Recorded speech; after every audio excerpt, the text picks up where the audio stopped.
Assalaamu calaykum waraxmatullaahi wabarakaatu. Kusoo dhowaada dhaqankaab. Waa sheekadii Juxa. Juxa waxa uu ku noolaa meel miyiga. Waxa uu lahaa dameer. Maalin kasta dameerka waxa uu kusoo rari jiray milix. Milixda waxa uu kasoo qaadi jiray tuulo u dhow. Waxa uuna ka iibin jiray xaafadaha jaarkiisa ah. Tuulada iyo xaafadiisa waxa u dhexeeyay webi. Webigaas uu kasoo tallaabi jiray maalin kasta.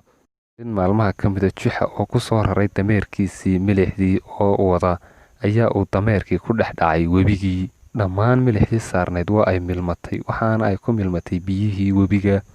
Dameerkii waxa uu ka soo baxay webigii isaga oo fudud kana kala degay culayskii iyo miisaankii saarnaa.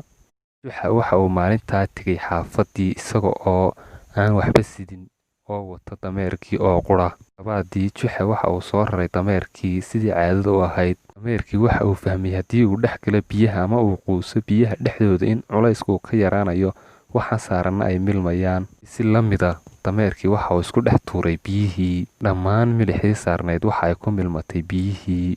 Maalintaana Juxa waxa uu dameerkii geeyay xaafadii isaga oo madhan. Juxa oo aad u xanaaqsan ayaa maalintaa waxa uu soo dejiyay qorshihii uu ku ilowsiin lahaa dameerka biyahan uu dhex gelayo. Maalintii saddexaad Juxa waxa uu soo kaxeeyay dameerkii. Waxa uu geeyay tuuladii. Waxa uu ku soo raray carro ama ciid. Dameerkiina waxa uu haystay fikraddii ahayd haddii aad dhex gasho biyaha waxaan ku saaran oo dhami waa ay kaa degayaan.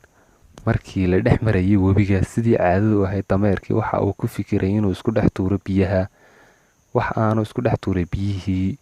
Hase ahaatee maalintaa sheekadu sidii way ka duwanayd. Dameerkii waxa kaga soo baxay waxa aanu ka filanayn meesha. Ciidda haddii lagu qooyo biyo aad ayaa u sii cuslaataa. Waxa ku sii batay miisaankii iyo culayskii saarnaa. Waxa uu ka dhex bixi kari waayay webigii. Juxa ayaa caawiyey oo ka saaray dameerkii webigii. Juxa ayaa aad inta uu qoslay ayaa uu yidhi, alleele waxaan la ciyaaray maskax.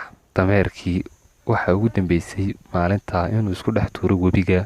Wixii ka dambeeyay dameerka toos ayaa uga tallaabiyay webiga. Waxa uu islahaa haddii aad isku dhex tuurto webiga waxa kugu sii badanaya miisaanka iyo culayska ku saaran. Fadlan subscribe saar si ay kuu soo gaadhaan muuqaalada cusub.